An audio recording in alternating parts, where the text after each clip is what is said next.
et parfois on a du mal à voir comment on peut agir, notamment. Hein. Donc c'est ce qu'on a parlé de ce que je connais, c'est-à-dire les impacts prévus du climat sur les ressources en eau au niveau breton, un peu en général, mais au niveau breton. Ce qu'on sait des sensibilités et vulnérabilités de la Bretagne vis-à-vis de l'eau, hein, ce qui fait que le changement climatique va créer des vulnérabilités, hein, auxquelles il va falloir s'adapter. Et puis quelques leviers d'action qu'on peut disons, anticiper. Après, s'il y a des questions, on fera un petit jeu de questions-réponses sur cette partie. Mais l'objectif, c'est quand même de très vite d'aller vers Séverine, qui va ramener ce que j'ai dit précédemment dans le cadre local. Et avoir un débat après sur les enjeux. Donc je vais aller vite, donc 40 minutes. Hein. Donc moi, si tu peux me faire un petit signe quand il me reste 5 minutes, Eric, ça me permettra de caler, parce qu'il faut effectivement respecter le temps. Bon voilà, ça c'est mon titre, No Water, No Life. Hein. Je rappelle qu'on ne peut pas survivre 3 jours sans boire. Hein, ce qui n'est pas le cas quand on ne mange pas, on peut tenir beaucoup plus longtemps. Donc l'eau c'est la vie, hein, clairement. La vie humaine, mais aussi la vie des organismes aquatiques. Il y a 2 ans que je dois faire cette conférence, et depuis 2 ans, le contexte a beaucoup changé, et le contexte de cette année fait que le sujet est vraiment d'actualité. Ici, j'ai fait un petit calcul. Moi, j'habite dans le sud de l'île-et-Vilaine. Je suis les précipitations depuis pas mal de temps, et entre septembre et avril, on a moins 40%. Et mai est parti sur une tendance largement aussi négative. Alors, vous voyez, le déficit hydrique est de moins 40%. Vous voyez que novembre et janvier, par exemple, on était presque à moins 70% de précipitations. Donc on est dans un contexte très très sec, avec des alertes qui pleuvent de partout, y compris en Bretagne. Et puis quand j'ai réalisé que j'étais ici, je me suis rendu compte que j'étais dans un endroit où il y a vraiment une problématique de quantité, puisque la production locale, grosso modo, couvre à peine 80% de la demande, avec des projets d'augmenter ça dans le futur, parce qu'on a plus de monde qui arrive, et il fait de plus en plus chaud et de moins en moins d'eau. Donc, il n'y avait pas d'autre endroit rêvé en Bretagne pour parler de cette problématique qu'ici. Donc, merci de m'avoir invité. Voilà, donc je vais brosser les impacts, ce que nous disent les modèles climatiques sur le futur de la ressource en eau, en zoomant sur la Bretagne. Juste pour rappeler que le grand cycle de l'eau, c'est l'énergie solaire qui évapore l'eau océanique. Après, elle est transportée vers les continents, il pleut, s'écoule, et ainsi de suite. Vous avez un grand cycle sur lequel se greffe ce qu'on appelle le petit cycle, c'est-à-dire nous, humains, qui prélevons de l'eau sur ce grand cycle pour notre consommation. Évidemment, comme c'est l'énergie solaire thermique qui est le moteur de l'évaporation, si le climat se réchauffe, il va se passer des choses au niveau du cycle hydrologique. Bon, je rappelle qu'on vit dans une période de fort réchauffement climatique. J'ai été chercher les données de Rennes. Vous avez un site de la NASA où vous pouvez aller chercher les données en temps réel, planétaire. Vous voyez ici, on a la température de l'année 2021 par rapport à la moyenne pré-industrielle. Vous voyez que dans les pôles, on est monté à plus de 5 degrés. Depuis, ça chauffe plus vite en haut au pôle qu'à l'équateur. Et puis, vous pouvez aller chercher même il n'y a pas de Dinard, n'existe pas, Dinard non plus. Le plus près, c'était Rennes. Et à Rennes, on a 1,7 degré d'augmentation de la température moyenne annuelle depuis l'ère pré-industrielle. Je vous rappelle ce que prédit les modèles climatiques du GIEC. Voilà, on est déjà à 1,7 degré et on rajouterait d'ici 2100, ouais, c'est ça, entre 3 à 5 si on ne change rien, et encore 0,5 si on arrive à zéro carbone en 2050. Émission zéro. Ce qui est intéressant sur ce graphe, c'est que l'auteur il est né en 1980, il a eu un premier enfant en 2010, et il montre finalement que quand son enfant prendra sa retraite en 2070, il connaîtra cette évolution. Donc ça nous concerne aujourd'hui. Et quand vous avez vu les températures ces derniers jours, vous imaginez ce que ça peut donner, plus 3,5 degrés, que connaîtront, moi, mes petits-enfants. Donc on est fortement concernés. Alors par rapport à l'eau, on revient à l'eau. Une chose que le réchauffement climatique peut faire, c'est va commencer à changer les circulations atmosphériques.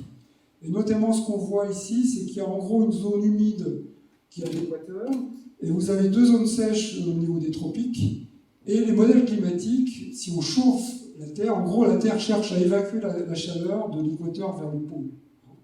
Donc si vous chauffez la Terre, eh bien, vous étendez la partie humide équatoriale et vous faites remonter les parties sèches, disons, qui sont anticycloniques, vers le nord.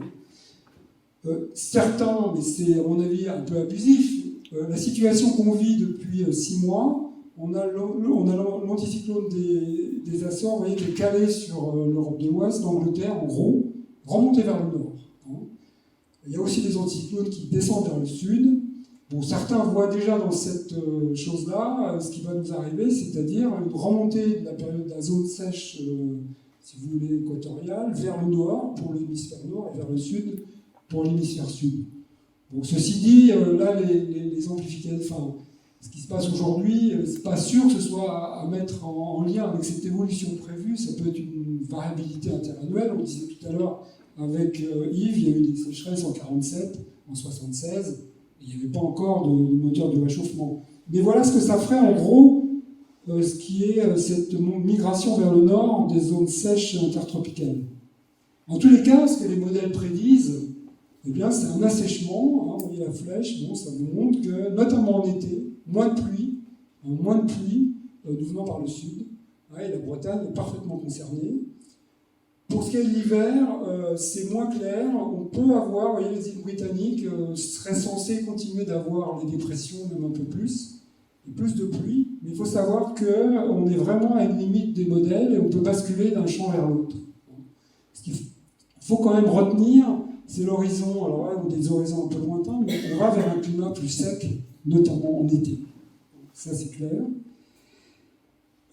Qui dit climat plus sec et température plus élevée, donc plus d'évaporation, parce que les deux phénomènes se superposent, eh bien, c'est une diminution des débits des cours d'eau. Là, vous avez une modélisation qui a été faite. Bon, j'ai zoomé sur la partie ouest de la France. Vous avez les diminutions d'écoulement moyen en bas. On est tous dans l'orange, rouge. Il y en a qui sont un peu dans le vert en hiver, c'est-à-dire qu'on ne bouge pas, on augmente très légèrement. Mais on voit globalement une décroissance. Là, on a un horizon un peu plus proche, 2070. On a moins 35, vous voyez, entre l'été, on est aux alentours de moins 35, moins 40% de baisse du débit des cours d'eau. D'accord ? Moins d'écoulement. On voit qu'en hiver, on a aussi un écoulement, notamment en Bretagne Est, qui est prévu diminuer. Parce que même s'il pleut plus, là, les températures sont plus élevées. Donc vous avez moins de pluie efficace, moins de pluie pour l'écoulement. Donc ça, c'est une grosse tendance. Donc vous remplissez moins les retenues, puisqu'on parlera tout à l'heure des retenues qu'il y a ici pour faire de l'eau potable. Il est évident qu'on va avoir des petits soucis de remplissage avec ce type de modélisation.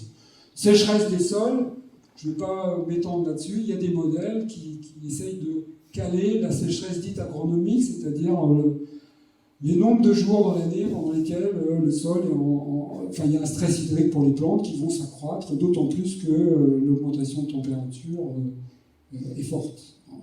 Je ne m'accrois pas. Une chose qui va dans l'autre sens, c'est qu'il y ait une température plus élevée, dit à un instant T potentiellement plus de vapeur d'eau dans l'atmosphère.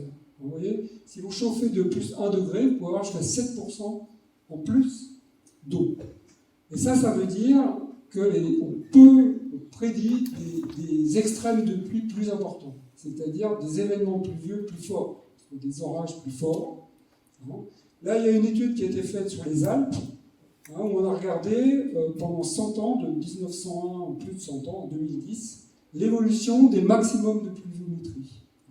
Et vous voyez qu'elle est positive, avec des trends, des tendances, sur de l'ordre de 20% d'augmentation des maximums de pluie. C'est-à-dire des pluies fortes, plus fortes. Voilà, et on a des exemples très clairs de ça. Vous vous souvenez, l'an dernier, c'était en Belgique et en Allemagne, où il y a eu cette pluie stationnaire qui a fait beaucoup de dégâts. En France, la Roya en 2020, en bas, vous vous souvenez. Et l'Ille-et-Vilaine en 2018, en juin 2018, ceux qui empruntaient la route de Paris se rappellent que la route a été diminuée à une voie pendant 6 mois, le temps qu'il répare un éboulement.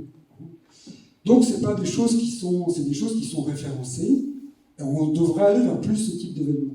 Donc si on résume, ce que disent les modèles climatiques, c'est une tendance globale pour la Bretagne allant vers moins de pluie en été et en automne, beaucoup moins, le débit des rivières baissé de 40%, avec une accentuation de l'intensité et de la durée des épisodes de sécheresse. Ça, c'est clair. Bon, une tendance à diminution des écoulements, y compris l'hiver, donc difficulté à recharger les retenues, c'est clair, et une augmentation de la fréquence de l'intensité des épisodes de pluie extrêmes. Plus chaud, plus sec, mais aussi parfois beaucoup plus d'eau, instantanément. Donc en gros, on avait un climat océanique qui était pépère, on va dire, assez tranquille. On va vers quelque chose de beaucoup plus variable. Et on le touche du doigt déjà, on s'en rend compte, je pense, tout ce qu'on en est. Surtout ceux comme moi qui ont un peu de bouteille, ils voient bien qu'il se passe quelque chose. Bon alors, qu'est-ce qui va se passer en Bretagne? Première chose, par rapport à cette question de l'eau, il faut voir les sensibilités de la Bretagne. En quoi la Bretagne est une région sensible à l'eau, on va dire. Alors là, je m'excuse pour Eric, qui est un biologiste, je suis très homme-centré. J'ai beaucoup parlé de la question des besoins en eau, potable, culture, etc. Pas trop de la vie aquatique, qui va souffrir aussi dans des baisses de débit à 40%, c'est évident.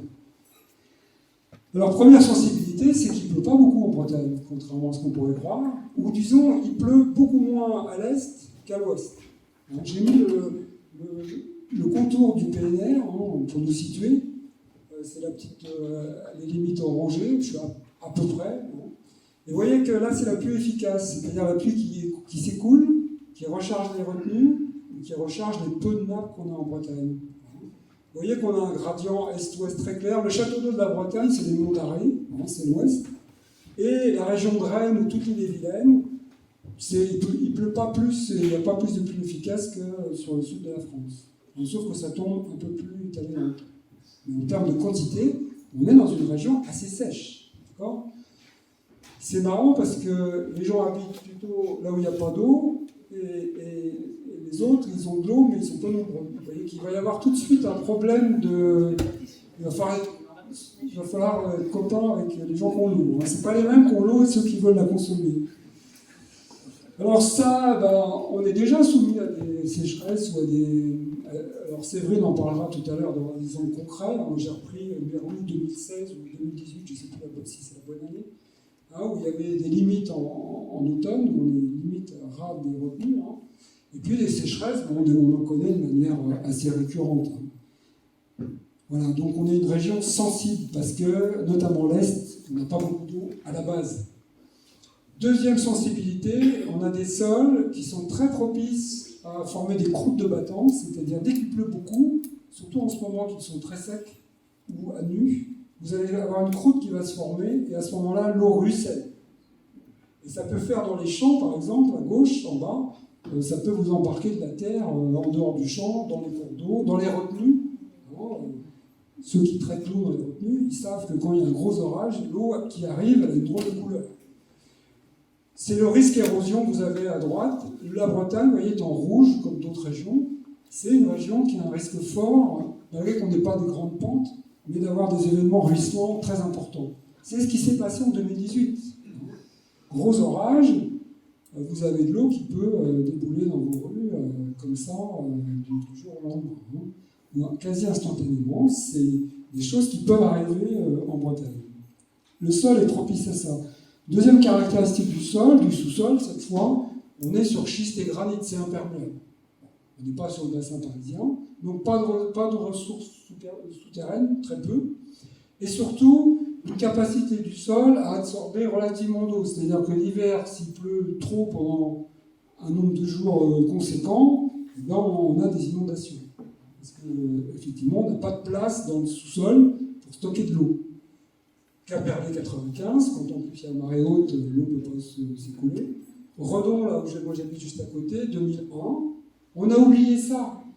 C'est parce que la mémoire humaine, vous savez, elle efface tout de suite. Mais ce type d'événement, il n'y a aucune raison qu'il ne revienne pas dans le futur. Et donc, ce que je disais, on n'a pas de réserve souterraine. Très peu. Vous voyez, en Bretagne, l'eau potable, c'est 70% sur des eaux de surface. pompage en rivière ou en retenue. Là, vous avez les 5 grosses retenues d'Ille-et-Vilaine qui alimentent, de Bretagne, qui alimentent, je crois, 25% de la population. Donc notre ressource eau potable dépend d'eau de surface. D'accord ?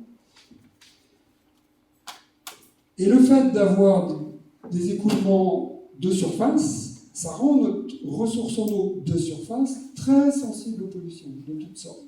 Qu'il s'agisse des pollutions diffuses agricoles, puisqu'il y a ruissellement, il n'y a pas infiltration dans le sol, ce que vous mettez sur un champ peut très rapidement se retrouver dans l'eau, à l'aval. D'accord ? Et côté rejet urbain industriel, c'est rejeté dans le cours d'eau. Si les débits sont bas, l'impact peut être fort. D'accord ? Donc on a une ressource en eau qu'on va utiliser pour de l'eau potable qui est très sensible de par les conditions pédologiques et géologiques de la Bretagne aux pollutions. D'accord ? Ce que je dis aussi, c'est qu'on peut très vite revenir en arrière. C'est notre chance, c'est-à-dire qu'on a un renouvellement de l'eau qui est rapide.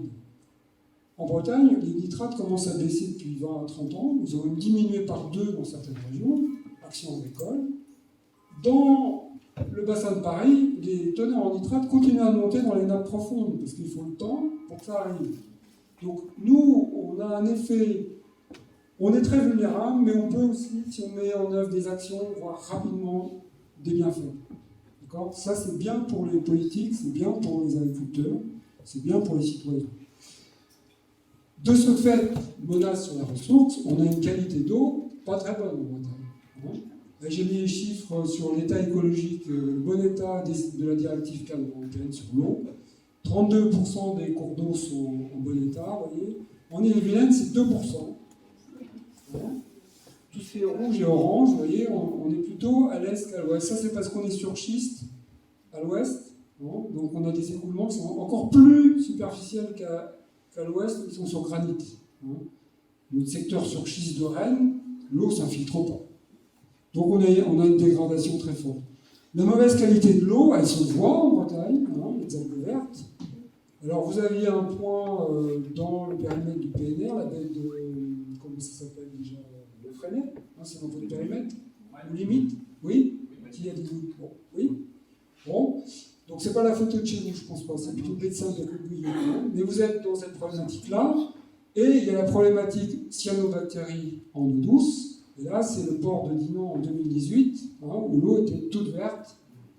Ça avait fait les gros titres de West France. D'accord ? Donc ça se voit. Dernière sensibilité de la Bretagne, c'est l'attractivité touristique et démographique. Ça, c'est les cartes des campings sur la côte. Bon.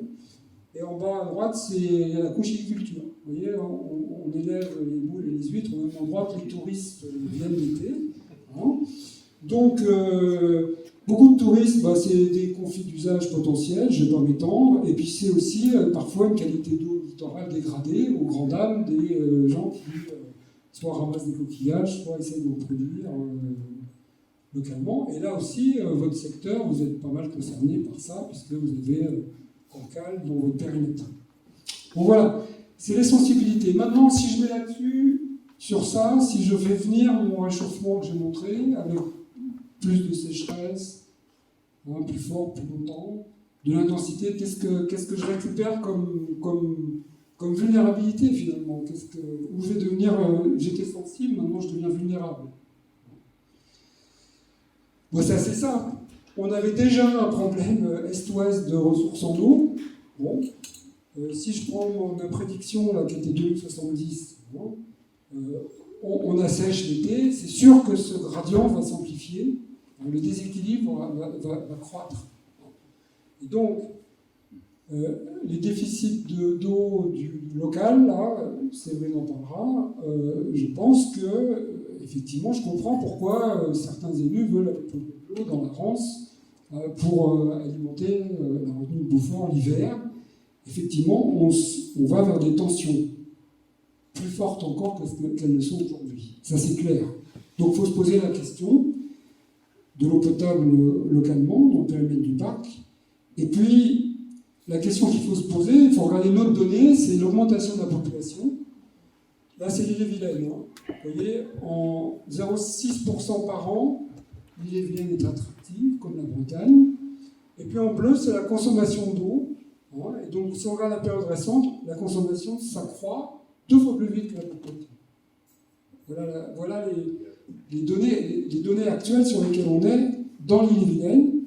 J'ai été chercher les données INSEE de population, et si on calcule, on prend les scénarios d'accroissement de la population, je parle de l'Ille-et-Vilaine au milieu. Bon. L'INSEE fait des modèles, 2050, un scénario bas, un scénario central, un scénario haut. L'augmentation, vous voyez, on prédit entre 17 et 35% d'augmentation à l'horizon 2100. Là, 2050, ils ne tiennent pas compte des migrations climatiques, etc. Ils se projettent dans quelque chose de connu. Hein. D'accord ? On est à 25% en centrale. Vous voyez, l'Ille-et-Vilaine est déficitaire de 7% en eau aujourd'hui, en production d'eau potable. On sera à moins 40%. Si on continue sur la même tendance avec les mêmes accroissements de consommation. Donc c'est vrai, il nous parlera de la nécessité d'introduire la sobriété, de se poser la question du développement démographique de la Bretagne. Alors, ça c'est l'aspect quantité d'eau. Sur l'aspect qualité, moi ce que je vois, c'est qu'on va changer d'enjeu. L'enjeu algue verte, il est en train de se régler, entre guillemets. Ça concerne la mer, déjà. La cible, c'est l'océan, il ne bouge pas trop. Et puis, il y a des actions. Le plan de lutte contre les algues vertes fait qu'il y a des actions. Il y a des baisses, il y a des agriculteurs qui se mobilisent. Et, au miracle, ça fait depuis presque 10 ans, il n'y a plus d'échouage massif d'oulves sur la baie de la Fresnaye. Donc, je ne dis pas que le problème est réglé, mais le problème s'améliore. Par contre, ce qu'on peut presque... Là où les problèmes vont, à mon avis, arriver, c'est dans les eaux douces. Les cyanobactéries, ces fameuses algues bleues toxiques, elles adorent la chaleur, elles adorent la lumière, et elles adorent les eaux stagnantes.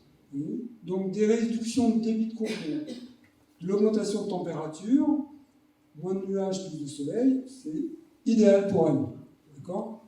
Donc, à mon avis, c'est là que les enjeux de qualité d'eau vont devenir pourraient monter d'un cran. Le problème va d'autant plus. Un autre problème qu'on va avoir, c'est les débits vont baisser beaucoup en été. En été, les volumes d'eau rejetés par les stations d'épuration ont même tendance à augmenter ici en été, parce que vous avez des tours. D'accord ? Donc l'impact de ce que vous rejetez sur le cours d'eau, en proportion, va s'accroître, parce que vous aurez de moins en moins de dilution de ce que vous rejetez par l'eau qui coule dans la rivière. Donc on prédit une dégradation de la qualité en été des eaux de rivière. Température, on va augmenter, ça c'est clair. Oxygène, certainement diminuer, parce que l'oxygène se dissout moins, température augmentant, plus eutrophisation. Le phosphore, les micropolluants urbains, tout ce qu'on rejette, si vous voulez, aura un impact plus fort, puisque moins de dilution. Là, je vous montre à droite un petit travail qu'on a fait sur la rivière Yvel dans le Morbihan, où on regardait la proportion de phosphore qui vient des stations d'épuration et de celle qui vient des champs, entre guillemets. Et bien, vous voyez qu'en été, tout simplement parce qu'il n'y a plus d'eau qui s'écoule des terres agricoles, le cours d'eau est quasiment à sec, et ben, ce que vous rejetez des stations d'épuration, c'est ça qui crée le flux de phosphore. Et l'été, c'est là que vous avez les cyanobactéries. Les cyanobactéries, quatrième caractéristique, elles adorent le phosphore. D'accord ? Donc, je pense qu'on va vers des investissements sur l'amélioration, et peut-être même beaucoup de travaux à faire dans les collectivités sur améliorer l'assainissement, enfin réduire les impacts. Autre chose problématique, tout à l'heure je parlais des grosses pluies qui peuvent survenir brutalement. Ça peut faire des chocs de qualité d'eau. Je parlais tout à l'heure Séverine doit savoir ça, enfin, mieux placé que moi pour le sentir. Si vous avez un gros orage, la qualité de l'eau qui arrive instantanément dans une rivière ou dans un plan d'eau est en général très dégradée, parce que tout ce que vous avez mis sur le sol, c'est resté sur le sol, il ne peut pas. Si vous avez un gros orage, tout fout le camp, parce que je vous ai dit, prenez une région où on a des écoulements de surface. Et là, vous avez par exemple les teneurs en pesticides dans cette rivière du Morbihan. Vous voyez que les crues, c'est une pique de pesticides. C'est logique, puisque c'est des pesticides, c'est mis à la surface du sol, et quand il pleut fort, c'est un écoulement de surface. D'accord ?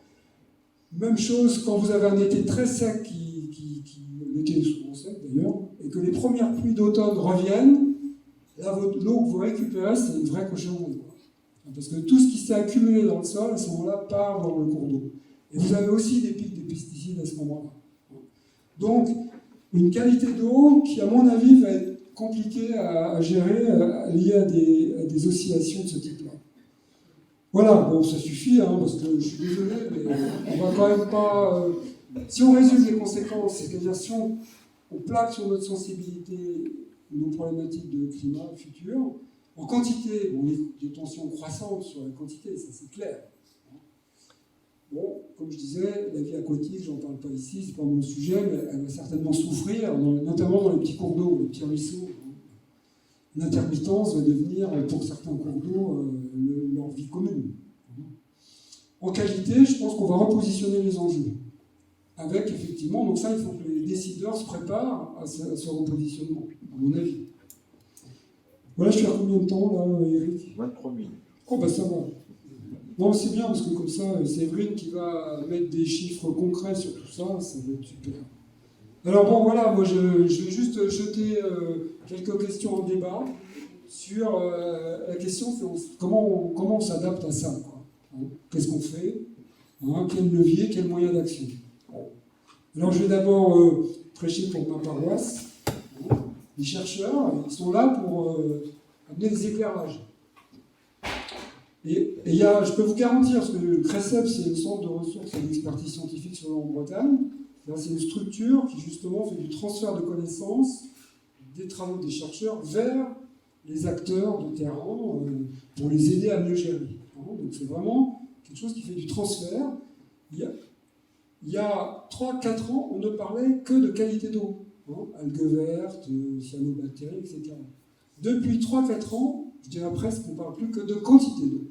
Donc la problématique quantité nous est arrivée dans la figure, mais comme un TGV, mais c'est lancé en pleine folie. Hein. Et donc actuellement, vous avez beaucoup de travaux lancés justement pour éclairer ça. J'en ai cité quelques-uns. Vous avez le site du CRECEP, www.crecep.fr. Je vous encourage à y aller. Il y a des dossiers thématiques. Il y a un groupe de travail sur les aspects quantitatifs qui va produire des synthèses de tous ces travaux. Un travail très intéressant, je trouve, c'est ce qui s'appelle le 3e projet de l'eau pour demain, qui est censé faire l'inventaire des consommations actuelles de différents usagers, agriculteurs, touristes, disons, habitants à demeure, etc., et de faire des prédictions de l'évolution des pressions par ces différents corps. Je pense que ça, c'est fondamental d'avoir ça. Enfin, c'est vrai, je pense que tu seras d'accord, tu en parles peut-être, pour piloter les investissements. Si on n'a pas de données, si on n'a pas de scénario, de trajectoire, eh ben, ça sera difficile. Donc, la recherche travaille fortement, mobilisée et frénétiquement, je dirais, parce que j'ai jamais vu un truc pareil. Maintenant, ce qu'il faut, c'est que les résultats soient rendus publics, qu'ils soient digérés pour être opérationnalisables, parce que souvent, les décideurs, ils disent, alors dans 10 ans, dans mon coin, il y aura combien d'eau en moins ? Bon, le chercheur, il dit, attendez, je ne sais pas, mon modèle dit que à 20% près, etc. Bon, voilà. Donc il y a un dialogue à créer. Bon, ce que Séverine faisait tout à l'heure, c'est exactement ça, avec son sablier, j'en ai pris un pour la douche, là. C'est sensibiliser, éduquer, accompagner. Donc les associations font ça. En Bretagne, on a la chance d'avoir Eau et Rivière, qui a un petit camion là où ils ont plein de démonstrateurs d'économie d'eau. Qui est très demandé, parce que nous, on le fait venir à Redon. Il ne viendra pas avant, il n'est pas libre avant 6 mois, je crois. Je ne sais pas si tu l'as déjà vu, toi. C'est toujours très long. Donc quand même, les gens sont intéressés par s'acculturer sur ces questions-là. Parce qu'ils voient bien que ça nous attrape. D'accord ? La Rennes Métropole aussi, alors, il y a aussi les eaux de Beaufort qui fait beaucoup de choses, Hein. Donc chaque syndicat, chaque producteur d'eau, aujourd'hui, développe des actions de sensibilisation, etc. J'ai mis le petit, ah ouais, je l'avais mis déjà avant, là, le petit sigle PNR, hein, parce que comme il y a le conseil scientifique et prospectif, hein, créé par Yves, je pense que sur les aspects de transfert des connaissances de la recherche au secteur ici, ça peut être un acteur de ces transferts. Moi, je suis membre du conseil, on m'a invité, donc je pourrais participer à ça. Et puis, les actions de sensibilisation, c'est aussi le travail d'un parc naturel. De faire ça, il le fait déjà, d'ailleurs, hein, que tout ça, ils le font déjà. Hein. Donc là, voilà. Alors après, bon, je pense que moi, là, c'est le chercheur citoyen qui réfléchit. Voilà, il faut intégrer dans la réflexion et les comportements la nécessaire diminution de notre consommation d'eau. Je crois que ça, c'est clair. Hein. C'est pas forcément trivial. Hein. Vous voyez, accueillir plus de population sans baisser la consommation d'eau par habitant, c'est pas durable. Je crois que les chiffres démontrent. Rennes Métropole a essayé de chiffrer l'enjeu. C'est pas si monstrueux, parce qu'ils prévoient une augmentation de 100 000 habitants en 2050. Ils sont à 400 000 ou 450 000 aujourd'hui. Et ils ont chiffré que ça implique une baisse de 13%. Alors après, il y a des péréquations avec les industriels et les gros consommateurs. C'est pas un effort surhumain. C'est pas un effort surhumain. Donc c'est plutôt réjouissant. Là, je vais heurter peut-être des gens, mais moi, j'y vais franco là-dessus. Hein. C'est le prix de l'eau. L'eau que vous buvez au robinet, ça ne coûte rien, vous ne payez absolument rien. Vous voyez, j'ai fait quelques... En gros, le prix moyen de l'eau, je crois que c'est en Bretagne ou en Vilaine, c'était de l'ordre de 2 € et quelques, je crois, du mètre cube. Ça fait 2 centimes du litre. Hein. Donc je compare avec un certain nombre de produits. Vous voyez, j'étais jusqu'au parfum de ma femme, que je lui achète sans le savoir, et qui vaut 2 000 € le litre. Vous voyez ? Mais je lui fais son anniversaire, je suis très content de lui offrir ça, vous voyez, je ne me pose pas de questions. Elle est contente. Et en bas, c'est l'équivalent en mètre cube. Vous voyez ? Et ben, vous voyez qu'un litre d'un parfum que je ne citerai pas, alors j'ai mis les hommes à côté pour qu'il n'y ait pas de jaloux, parce qu'il n'y a pas que les femmes quand même qui sont parfum. Mais vous voyez, c'est 850 mètres cubes d'eau. Donc vous voyez qu'on ne paye pas cher notre eau. Hein, on ne paye pas cher. C'est pas cher, vous voyez, c'est rien du tout. D'accord ? Et donc la question c'est, parce qu'on veut faire des investissements, il faut des moyens financiers. Quoi. Où on va aller chercher l'argent ? Moi je pose la question, quand même, en tant que citoyen, qui crée de la pression sur la ressource par mes activités, est-ce que je paye suffisamment cher mon eau ? Et si on me disait je la paye un peu plus cher et que l'argent que je donne en plus sert effectivement à des actions de prévention, ben si je suis informé, si en plus le prix est équitablement réparti en fonction des revenus, etc., why not ? Pourquoi pas ? Et Rennes Métropole a commencé à introduire un tarif progressif en fonction de la consommation. Le prix de l'eau augmente en fonction du volume consommé, avec une tranche gratuite au départ, hein, c'est-à-dire 0,10 m3, vous ne payez pas, considérant que vous avez besoin, l'eau est un besoin essentiel. Hein. Ça peut être gratuit jusqu'à un certain point. Et après, vous payez plus, et de plus en plus, si vous consommez de plus en plus. Je trouve que c'est pas mal. Hein. Et ils ont dit que c'est envoyer un signal de prix aux gens, en disant, voyez, vous demandez un service, vous voulez préserver une ressource, ben ça a un coût. Quoi. Et je dirais que personnellement, c'est mieux, collectivement, localement, de gérer ça et de se créer une petite réserve pour investir localement, que d'attendre des éventuelles subventions de je ne sais où, qu'on attend des fois tout le temps. Hein, une prise en main citoyenne, si vous voulez, du problème. Voilà. Donc je pose pour en débattre de ça. Hein. Et pourquoi je dis ça ? Parce que, par exemple, ça c'est l'agriculture. Hein, nos agriculteurs, vous voyez, vous vous rappelez aussi que c'est eux qui ont le château d'eau, hein, les agriculteurs au centre-Bretagne. Hein.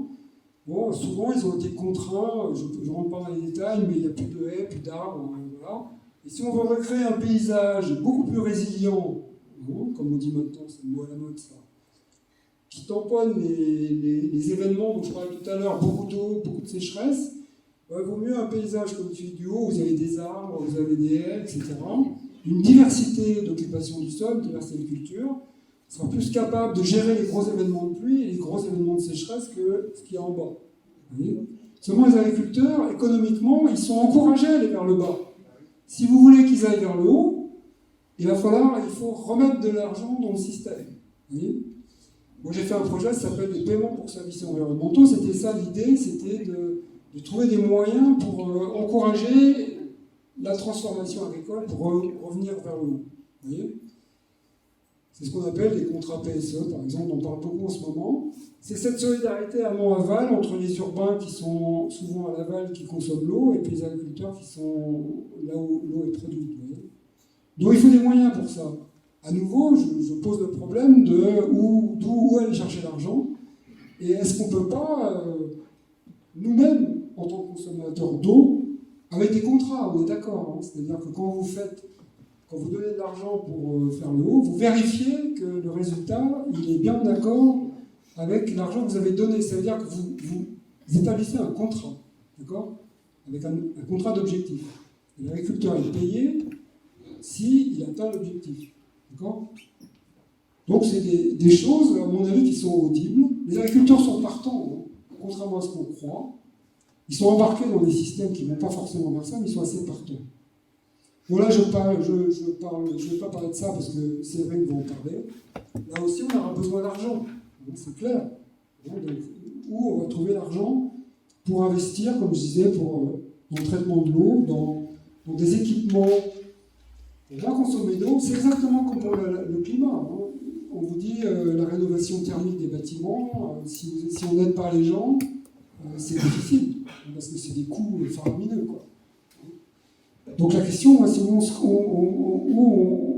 on crée la ressource. Et je pose la question du prix de l'eau.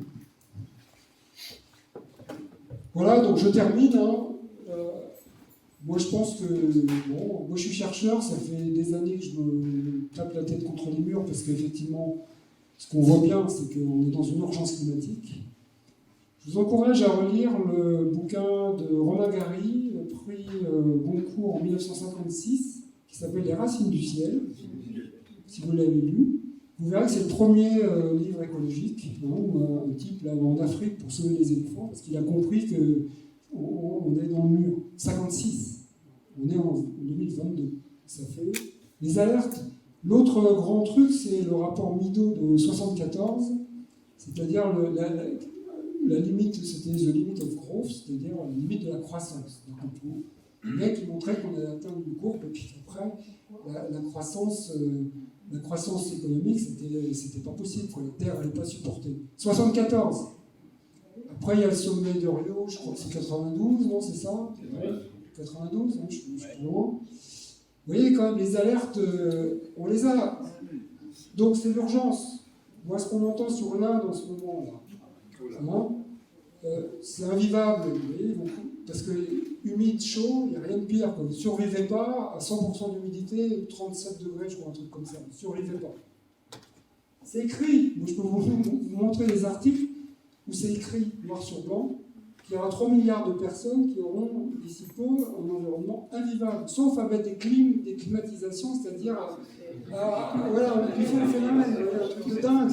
Et ces gens-là, qu'est-ce qu'ils vont faire ? Ils vont migrer. Oui, forcément, 3 milliards, qu'est-ce qu'ils vont faire ? Donc la Bretagne, le petit problème qu'on voyait tout à l'heure sur de croissance, on va être, excusez-moi, un peu dans la merde, quelque part, avec des choix infernaux à faire. Donc il y a urgence. Mais bon, je suis comme vous, je ne sais pas quoi faire. À partir de là, parce que l'état d'urgence, c'est bien joli, mais comment on s'oriente dans un état d'urgence quand tout fout le corps partout, je ne sais pas comment on fait. Moi, je n'ai pas de recette, donc je vais taper sur personne, surtout pas sur moi-même, parce qu'on ne sait pas comment faire. Il faut être honnête, il faut être indulgent avec nous-mêmes. Bon voilà, je termine en attendant qu'il pleuve. J'étais content ce matin, il pleuvait chez moi. Ça faisait belle lurette que mon jardin n'avait pas vu une goutte d'eau, donc j'étais assez content. J'espère qu'il va pleuvoir bientôt. Donc voilà, j'ai fini. J'ai tenu. pile poil. 40 minutes. 40 minutes. 0, 0. Voilà.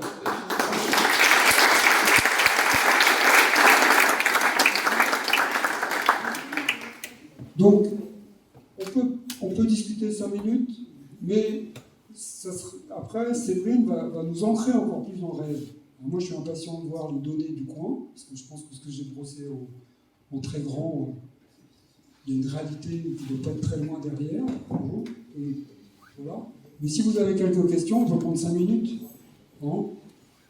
Sinon, je pourrais laisser mes adresses mail. Hein. Notamment, je voyais des gens qui demandaient des références. Parler de ce que je connais, c'est-à-dire les impacts prévus du climat sur la ressource en eau au niveau breton, un peu en général, mais au niveau breton.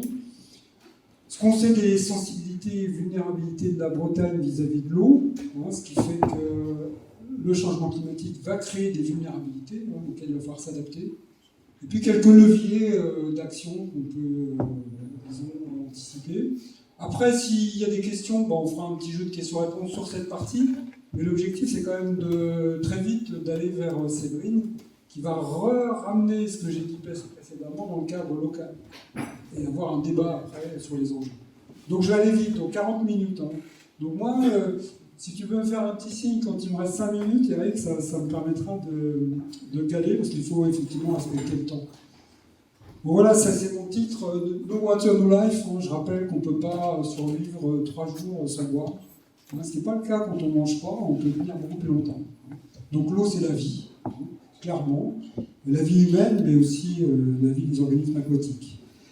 Il y a 2 ans que je dois faire cette conférence, et depuis 2 ans, le contexte a beaucoup changé, et le contexte de cette année fait que le sujet est vraiment d'actualité. Ici, j'ai fait un petit calcul. Moi, j'habite dans le sud de l'île-et-Vilaine. Je suis les précipitations depuis pas mal de temps, et entre septembre et avril, on a moins 40%. Et mai est parti sur une tendance largement aussi négative. Vous voyez, le déficit hydrique est de moins 40%. Vous voyez que novembre et janvier, par exemple, on était presque à moins 70% en précipitations. Donc on est dans un contexte très très sec, avec des alertes qui pleuvent de partout, y compris en Bretagne. Et puis quand j'ai réalisé que j'étais ici, je me suis rendu compte que j'étais dans un endroit où il y a vraiment une problématique de quantité, puisque la production locale, grosso modo, couvre à peine 80% de la demande, avec des projets d'augmenter ça dans le futur, parce qu'on a plus de monde qui arrive, et il fait de plus en plus chaud et de moins en moins d'eau. Donc, il n'y avait pas d'autre endroit rêvé en Bretagne pour parler de cette problématique qu'ici. Donc, merci de m'avoir invité. Voilà, donc je vais brosser les impacts, ce que nous disent les modèles climatiques sur le futur de la ressource en eau, en zoomant sur la Bretagne. Juste pour rappeler que le grand cycle de l'eau, c'est l'énergie solaire qui évapore l'eau océanique. Après, elle est transportée vers les continents, il pleut, s'écoule, et ainsi de suite. Vous avez un grand cycle sur lequel se greffe ce qu'on appelle le petit cycle, c'est-à-dire nous, humains, qui prélevons de l'eau sur ce grand cycle pour notre consommation. Évidemment, comme c'est l'énergie solaire thermique qui est le moteur de l'évaporation, si le climat se réchauffe, il va se passer des choses au niveau du cycle hydrologique. Bon, je rappelle qu'on vit dans une période de fort réchauffement climatique. J'ai été chercher les données de Rennes. Vous avez un site de la NASA où vous pouvez aller chercher les données en temps réel, planétaire. Vous voyez ici, on a la température de l'année 2021 par rapport à la moyenne pré-industrielle. Vous voyez que dans les pôles, on est monté à plus de 5 degrés. Depuis, ça chauffe plus vite en haut au pôle qu'à l'équateur. Et puis, vous pouvez aller chercher même il n'y a pas de Dinard, n'existe pas, Dinan non plus. Le plus près, c'était Rennes. Et à Rennes, on a 1,7 degré d'augmentation de la température moyenne annuelle depuis l'ère pré-industrielle. Je vous rappelle ce que prédit les modèles climatiques du GIEC. Voilà, on est déjà à 1,7 degré et on rajouterait d'ici 2100, ouais, c'est ça, entre 3 et 5 si on ne change rien, et encore 0,5 si on arrive à 0 carbone en 2050. Émission 0. Ce qui est intéressant sur ce graphe, c'est que l'auteur a mis, il est né en 1980, il a eu un premier enfant en 2010, Et il montre finalement que quand son enfant prendra sa retraite en 2070, il connaîtra cette évolution. Donc ça nous concerne aujourd'hui. Et quand vous avez vu les températures ces derniers jours, vous imaginez ce que ça peut donner, plus 3,5 degrés, que connaîtront, moi, mes petits-enfants. Donc on est fortement concernés. Alors par rapport à l'eau, on revient à l'eau. Une chose que le réchauffement climatique peut faire, c'est va commencer à changer les circulations atmosphériques. Et notamment ce qu'on voit ici, c'est qu'il y a en gros une zone humide qui est à l'équateur, et vous avez 2 zones sèches au niveau des tropiques. Et les modèles climatiques, si on chauffe la Terre, en gros la Terre cherche à évacuer la chaleur de l'équateur vers le pôle. Donc si vous chauffez la Terre, eh bien, vous étendez la partie humide équatoriale et vous faites remonter les parties sèches, disons, qui sont anticycloniques, vers le nord. Certains, mais c'est à mon avis un peu abusif, la situation qu'on vit depuis 6 mois, on a l'anticyclone des Açores, vous voyez, qui est calé sur l'Europe de l'Ouest, l'Angleterre, en gros, remonté vers le nord. Il y a aussi des anticyclones qui descendent vers le sud. Bon, certains voient déjà dans cette chose-là ce qui va nous arriver, c'est-à-dire une remontée de la période de la zone sèche, si vous voulez, équatoriale, vers le nord pour l'hémisphère nord et vers le sud pour l'hémisphère sud. Bon, ceci dit, là, les amplifications, enfin, ce qui se passe aujourd'hui, c'est pas sûr que ce soit à mettre en lien avec cette évolution prévue. Ça peut être une variabilité interannuelle. On disait tout à l'heure avec Yves, il y a eu des sécheresses en 47, en 76. Il n'y avait pas encore de moteur de réchauffement. Mais voilà ce que ça ferait en gros, ce qui est cette migration vers le nord des zones sèches intertropicales.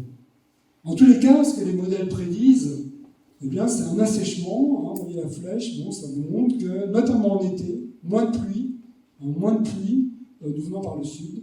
Et la Bretagne est parfaitement concernée. Pour ce qui est de l'hiver, c'est moins clair. On peut avoir, vous voyez, les îles britanniques seraient censées continuer d'avoir les dépressions, même un peu plus, et plus de pluie. Mais il faut savoir qu'on est vraiment à une limite des modèles et on peut basculer d'un champ vers l'autre. Ce qu'il faut quand même retenir, c'est l'horizon. Alors là, on a des horizons un peu lointains, mais on va vers un climat plus sec, notamment en été. Ça, c'est clair. Qui dit climat plus sec et température plus élevée, donc plus d'évaporation, parce que les deux phénomènes se superposent, eh bien c'est une diminution des débits des cours d'eau. Là vous avez une modélisation qui a été faite, bon, j'ai zoomé sur la partie ouest de la France. Vous avez les diminutions d'écoulement moyen en bas, on est tous dans l'orange, rouge, il y en a qui sont un peu dans le vert en hiver, c'est-à-dire qu'on ne bouge pas, on augmente très légèrement. Mais on voit globalement une décroissance. Là, on a un horizon un peu plus proche, 2070. On a moins 35, vous voyez, entre l'été, on est aux alentours de moins 35, moins 40% de baisse du débit des cours d'eau. D'accord ? Moins d'écoulement. On voit qu'en hiver, on a aussi un écoulement, notamment dans Bretagne Est, qui est prévu diminuer. Parce que même s'il pleut plus, les températures sont plus élevées. Donc vous avez moins de pluie efficace. Moins de pluie pour l'écoulement. Donc ça, c'est une grosse tendance. Donc vous remplissez moins les retenues, puisqu'on parlera tout à l'heure des retenues qu'il y a ici pour faire de l'eau potable. Il est évident qu'on va avoir des petits soucis de remplissage avec ce type de modélisation. Sécheresse des sols, je ne vais pas m'étendre là-dessus, il y a des modèles qui essayent de caler la sécheresse dite agronomique, c'est-à-dire les nombres de jours dans l'année pendant lesquels le sol est il y a un stress hydrique pour les plantes qui vont s'accroître, d'autant plus que l'augmentation de température est forte. Je ne me crois pas. Une chose qui va dans l'autre sens, c'est qu'il y ait une température plus élevée, dit à un instant T potentiellement plus de vapeur d'eau dans l'atmosphère. Vous voyez, si vous chauffez de plus 1 degré, vous pouvez avoir jusqu'à 7% en plus d'eau. Et ça veut dire qu'on peut prédire des extrêmes de pluie plus importants, c'est-à-dire des événements pluvieux plus forts, des orages plus forts. Là, il y a une étude qui a été faite sur les Alpes, où on a regardé pendant 100 ans, de 1901 plus de 100 ans, en 2010, l'évolution des maximums de pluviométrie. Et vous voyez qu'elle est positive, avec des trends, des tendances, sur de l'ordre de 20% d'augmentation des maximums de pluie. C'est-à-dire des pluies fortes, plus fortes. Voilà, et on a des exemples très clairs de ça. Vous vous souvenez, l'an dernier, c'était en Belgique et en Allemagne, où il y a eu cette pluie stationnaire qui a fait beaucoup de dégâts. En France, la Roya en 2020, en bas, vous vous souvenez. Et l'Ille-et-Vilaine en 2018, en juin 2018, ceux qui empruntaient la route de Paris se rappellent que la route a été diminuée à une voie pendant 6 mois, le temps qu'il répare un éboulement. Donc c'est pas des choses qui sont, c'est des choses qui sont référencées, et on devrait aller vers plus ce type d'événement. Donc si on résume, ce que disent les modèles climatiques, c'est une tendance globale pour la Bretagne allant vers moins de pluie en été et en automne, beaucoup moins, le débit des rivières va baisser de 40%, avec une accentuation de l'intensité et de la durée des épisodes de sécheresse. Ça c'est clair. Bon, une tendance à la diminution des écoulements, y compris l'hiver, donc difficulté à recharger les retenues, c'est clair, et une augmentation de la fréquence de l'intensité des épisodes de pluie extrêmes. C'est-à-dire plus chaud, plus sec, mais aussi parfois beaucoup plus d'eau, instantanément. Donc en gros, on avait un climat océanique qui était pépère, on va dire, assez tranquille, on va vers quelque chose de beaucoup plus variable. Et on le touche du doigt déjà, on s'en rend compte, je pense, tout ce qu'on en est. Surtout ceux comme moi qui ont un peu de bouteille, ils voient bien qu'il se passe quelque chose. Bon alors, qu'est-ce qui va se passer en Bretagne? Première chose, par rapport à cette question de l'eau, il faut voir les sensibilités de la Bretagne. En quoi la Bretagne est une région sensible à l'eau, on va dire. Alors là, je m'excuse pour Eric, qui est un biologiste, je suis très homme-centré. J'ai beaucoup parlé de la question des besoins en eau, potable, culture, etc. Pas trop de la vie aquatique, qui va souffrir aussi dans des baisses de débit à 40%, c'est évident. Alors, première sensibilité, c'est qu'il ne pleut pas beaucoup en Bretagne, contrairement à ce qu'on pourrait croire, ou disons, il pleut beaucoup moins à l'est qu'à l'ouest. J'ai mis le contour du PNR pour nous situer. C'est les limites orangées, je suis à peu près. Et vous voyez que là, c'est la pluie efficace, c'est-à-dire la pluie qui s'écoule, qui recharge les retenues, et qui recharge les peu de nappes qu'on a en Bretagne. Vous voyez qu'on a un gradient est-ouest très clair. Le château d'eau de la Bretagne, c'est les monts d'Arrée, c'est l'ouest. Et la région de Rennes ou toute l'île-et-Vilaine, il pleut pas plus, il n'y a pas plus de pluie efficace que sur le sud de la France. Sauf que ça tombe un peu plus italien. Mais en termes de quantité, on est dans une région assez sèche. D'accord ? C'est marrant parce que les gens habitent plutôt là où il n'y a pas d'eau, et les autres, ils ont de l'eau, mais ils ne sont pas nombreux. Vous voyez qu'il va y avoir tout de suite un problème de... Il va falloir être copain avec les gens qui ont l'eau. Ce n'est pas les mêmes qui ont l'eau et ceux qui veulent la consommer. Alors ça, on est déjà soumis à des sécheresses ou à des... Alors Séverine en parlera tout à l'heure dans des exemples concrets. J'ai repris numéro 2016 ou 2018, je ne sais plus si c'est la bonne année, où il y avait des limites en automne, où on est limite rare des retenues, et puis les sécheresses, on en connaît de manière assez récurrente. Voilà, donc on est une région sensible, parce que, notamment l'Est, on n'a pas beaucoup d'eau à la base. Deuxième sensibilité, on a des sols qui sont très propices à former des croûtes de battance, c'est-à-dire dès qu'il pleut beaucoup, surtout en ce moment qu'ils sont très secs ou à nu, vous allez avoir une croûte qui va se former, et à ce moment-là, l'eau ruisselle. Et ça peut faire dans les champs, par exemple, à gauche, en bas, ça peut vous embarquer de la terre en dehors du champ, dans les cours d'eau, dans les retenues. Ceux qui traitent l'eau dans les retenues, ils savent que quand il y a un gros orage, l'eau qui arrive, elle a une drôle de couleur. C'est le risque érosion que vous avez à droite. La Bretagne, vous voyez, est en rouge, comme d'autres régions. C'est une région qui a un risque fort, malgré qu'on n'ait pas des grandes pentes, mais d'avoir des événements ruisselants très importants. C'est ce qui s'est passé en 2018. Gros orage, vous avez de l'eau qui peut débouler dans vos rues, comme ça, du jour au lendemain. Quasi instantanément, c'est des choses qui peuvent arriver en Bretagne. Le sol est propice à ça. Deuxième caractéristique du sol, du sous-sol, cette fois, on est sur schiste et granit, c'est imperméable.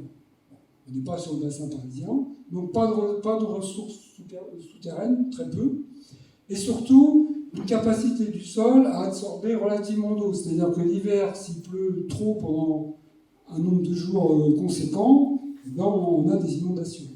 Parce qu'effectivement, on n'a pas de place dans le sous-sol pour stocker de l'eau. Quimperlé 95, quand en plus il y a marée haute, l'eau ne peut pas s'écouler. Redon, là où moi j'habite juste à côté, 2001, on a oublié ça. Hein, c'est parce que la mémoire humaine, vous savez, elle efface tout de suite, mais ce type d'événement, il n'y a aucune raison qu'il ne revienne pas dans le futur. Hein. Et donc, ce que je disais, ben, on n'a pas de réserve souterraine. Hein, très peu. Vous voyez, en Bretagne, l'eau potable, c'est 70% sur des eaux de surface, pompage en rivière ou en retenue. Là, vous avez les 5 grosses retenues d'Ille-et-Vilaine qui alimentent, de Bretagne, qui alimentent, je crois, 25% de la population. Donc notre ressource eau potable dépend d'eau de surface. D'accord ? Et le fait d'avoir des écoulements de surface, ça rend notre ressource en eau de surface très sensible aux pollutions de toutes sortes. Qu'il s'agisse des pollutions diffuses agricoles, puisqu'il y a ruissellement, il n'y a pas infiltration dans le sol, ce que vous mettez sur un champ peut très rapidement se retrouver dans le cours d'eau, à l'aval. D'accord ? Et côté rejet urbain industriel, c'est rejeté dans le cours d'eau. Si les débits sont bas, l'impact peut être fort. D'accord ? Donc on a une ressource en eau qu'on va utiliser pour de l'eau potable qui est très sensible de par les conditions pédologiques et géologiques de la Bretagne aux pollutions. D'accord ? Ce que je dis aussi, c'est qu'on peut très vite revenir en arrière. C'est notre chance, c'est-à-dire qu'on a un renouvellement de l'eau qui est rapide. En Bretagne, les nitrates commencent à baisser depuis 20 à 30 ans. Ils ont même diminué par 2 dans certaines régions, action agricole. Dans le bassin de Paris, les teneurs en nitrates continuent à monter dans les nappes profondes, parce qu'il faut le temps pour que ça arrive. Donc nous, on a un effet... On est très vulnérable, mais on peut aussi, si on met en œuvre des actions, voir rapidement des bienfaits. D'accord ? Ça, c'est bien pour les politiques, c'est bien pour les agriculteurs, c'est bien pour les citoyens. De ce fait, menace sur la ressource, on a une qualité d'eau pas très bonne en Bretagne. Là, j'ai mis les chiffres sur l'état écologique, le bon état de la directive cadre européenne sur l'eau. 32% des cours d'eau sont en bon état, vous voyez. En Ille-et-Vilaine, c'est 2%. Tout ce qui est rouge et orange, vous voyez, on est plutôt à l'est qu'à l'ouest. Ça, c'est parce qu'on est sur schiste à l'ouest. Donc, on a des écoulements qui sont encore plus superficiels qu'à l'ouest, ils sont sur granit. Notre secteur sur schiste de Rennes, l'eau ne s'infiltre pas. Donc, on a une dégradation très forte. La mauvaise qualité de l'eau, elle se voit en Bretagne, les algues vertes. Alors, vous aviez un point dans le périmètre du PNR, la baie de...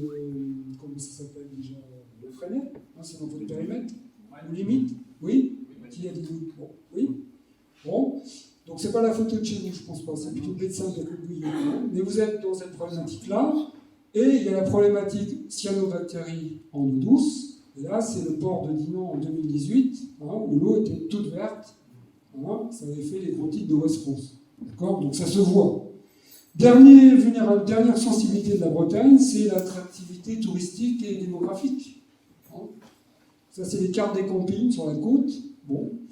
Et en bas à droite, c'est la couchiculture. Vous voyez, on élève les moules et les huîtres au même endroit que les touristes viennent l'été.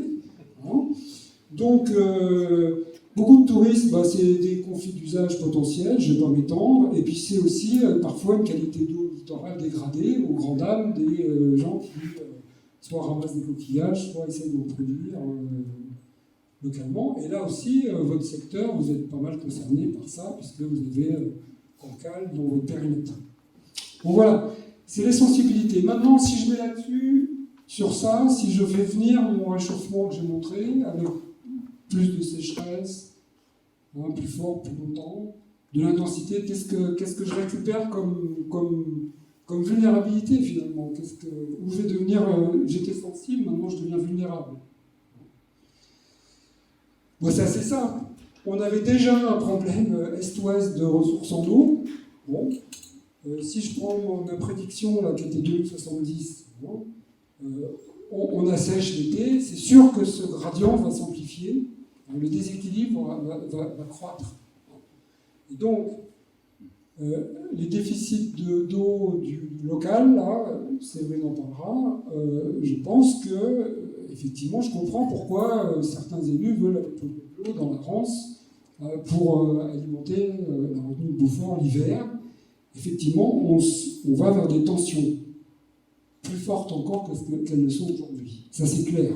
Donc, il faut se poser la question de l'eau potable localement, dans le périmètre du parc.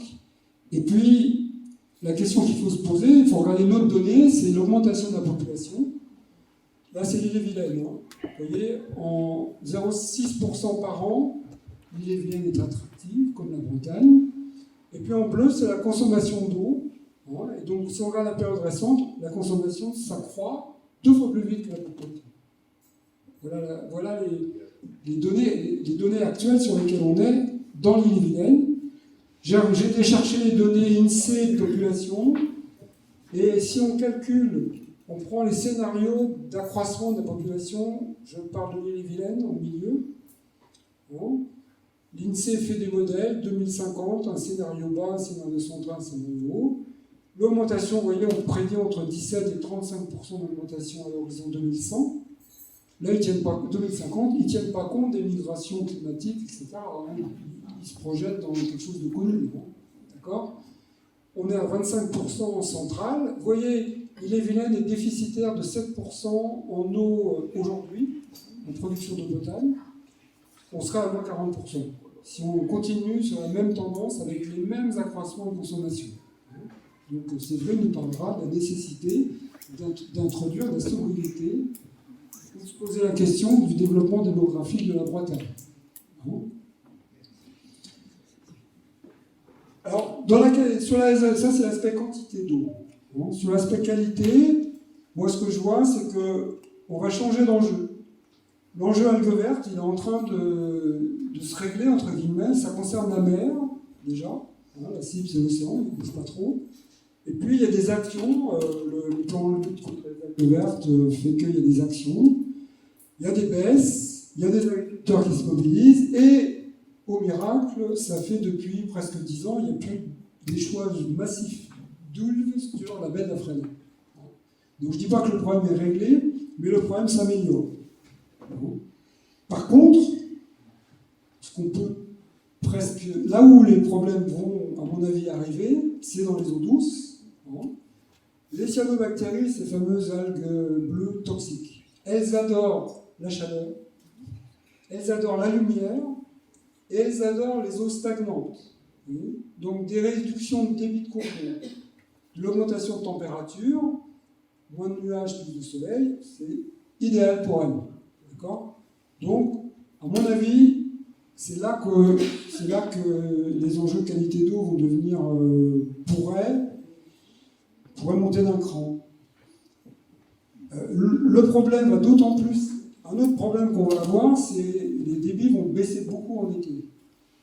En été, les volumes d'eau rejetés par les stations d'épuration, ils ont même tendance à augmenter ici en été, parce que vous avez des taux. D'accord ? Donc l'impact de ce que vous rejetez sur le cours d'eau, en proportion, va s'accroître, parce que vous aurez de moins en moins de dilution de ce que vous rejetez par l'eau qui coule dans la rivière.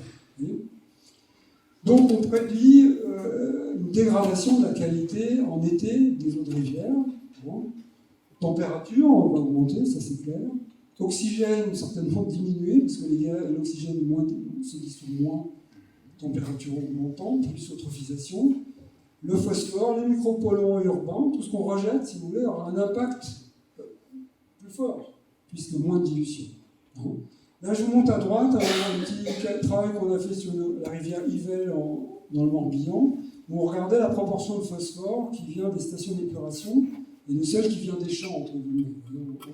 Et bien, vous voyez qu'en été, tout simplement parce qu'il n'y a plus d'eau qui s'écoule des terres agricoles, le cours d'eau est quasiment à sec, et ben, ce que vous rejetez des stations d'épuration, c'est ça qui crée le flux de phosphore.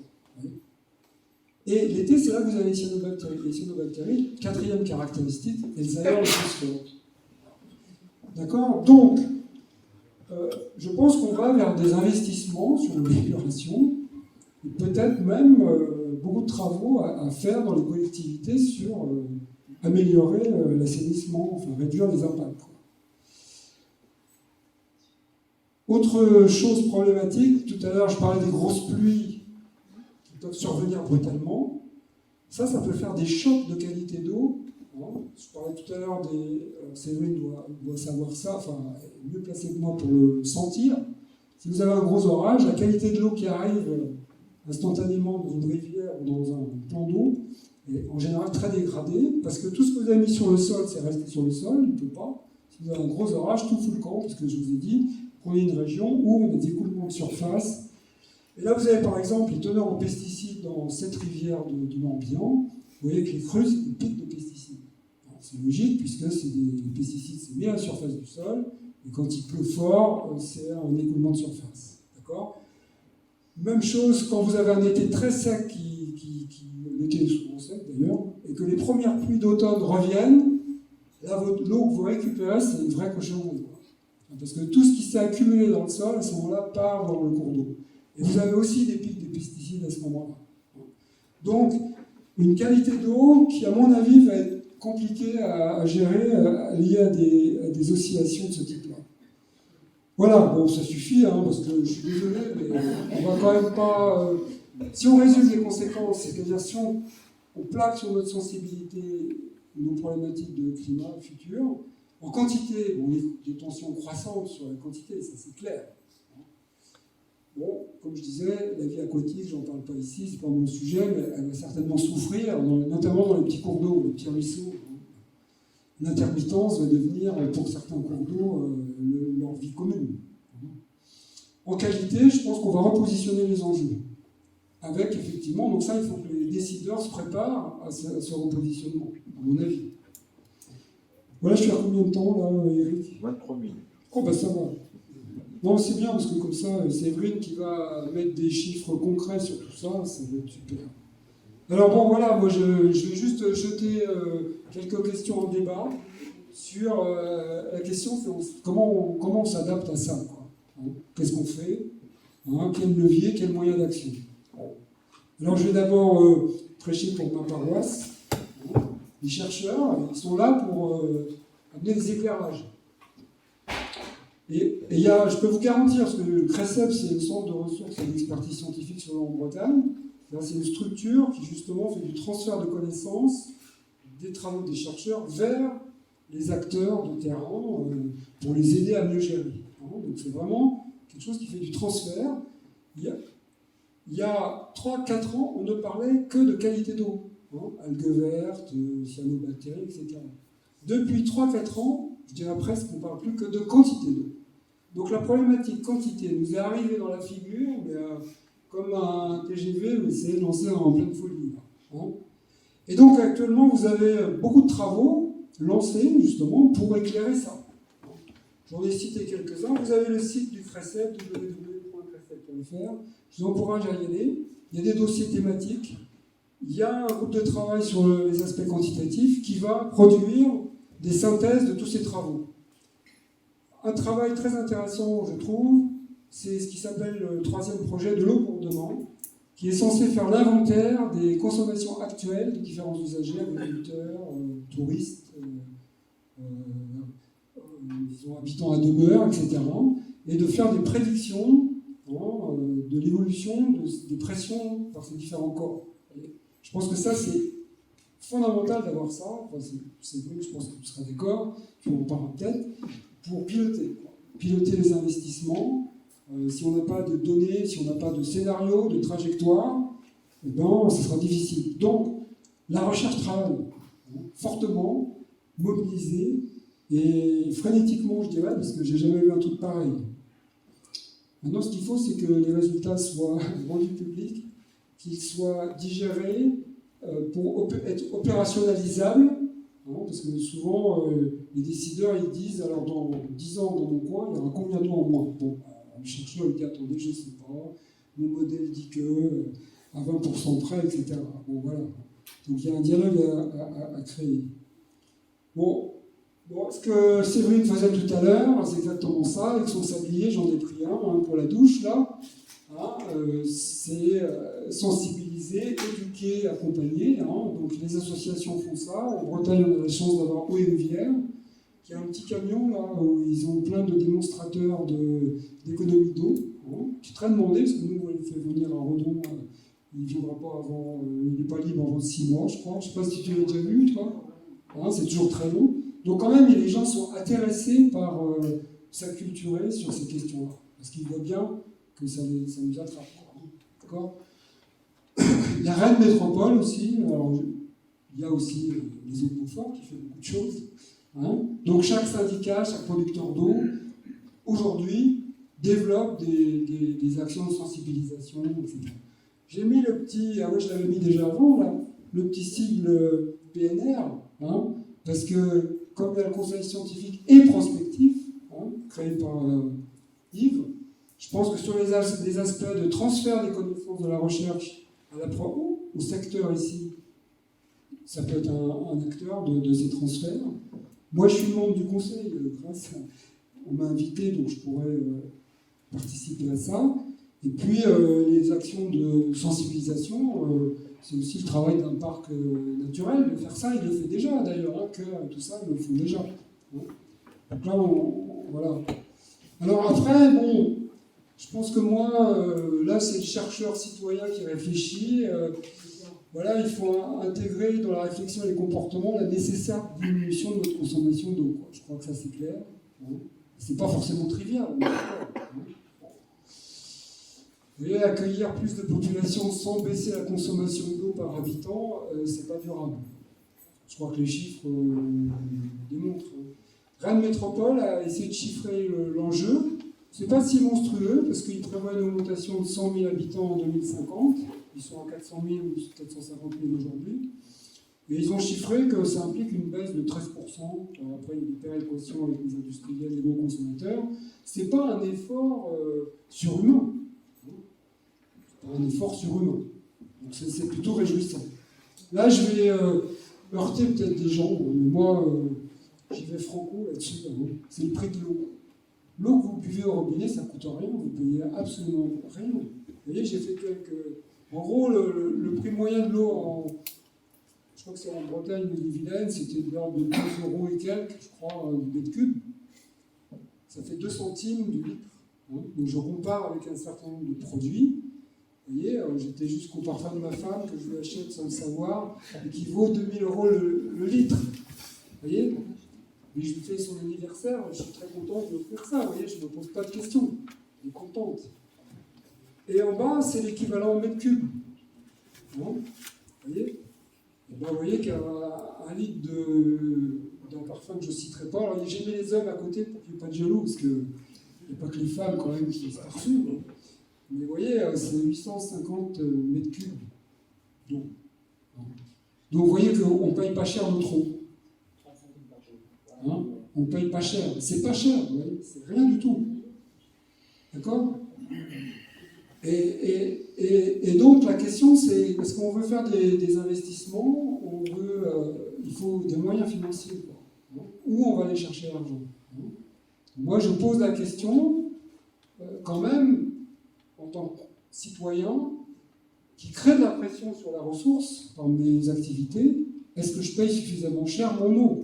Et si on me disait je la paye un peu plus cher et que l'argent que je donne en plus sert effectivement à des actions de prévention, si je suis informé, si en plus le prix est équitablement réparti en fonction des revenus, etc., why not ? Pourquoi pas ? Et Rennes Métropole a commencé à introduire un tarif progressif en fonction de la consommation. Le prix de l'eau augmente en fonction du volume consommé, avec une tranche gratuite au départ, c'est-à-dire 0,10 m3, vous ne payez pas, considérant que vous avez besoin, l'eau est un besoin essentiel. Ça peut être gratuit jusqu'à un certain point. Et après, vous payez plus, et de plus en plus, si vous consommez de plus en plus. Je trouve que c'est pas mal. Et ils ont dit que c'est envoyer un signal prix aux gens, en disant, voyez, vous demandez un service, vous voulez préserver nos ressources, ça a un coût.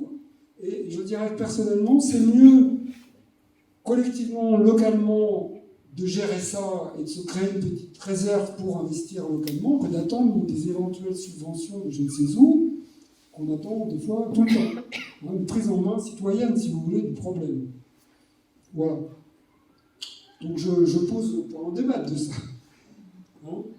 Et pourquoi je dis ça? Parce que, par exemple, ça c'est l'agriculture. Hein, nos agriculteurs, vous voyez, vous vous rappelez aussi que c'est eux qui ont le château d'eau, hein, les agriculteurs au centre-Bretagne. Hein. Bon, souvent ils ont été contraints, je ne rentre pas dans les détails, mais il n'y a plus de haies, plus d'arbres, hein, voilà.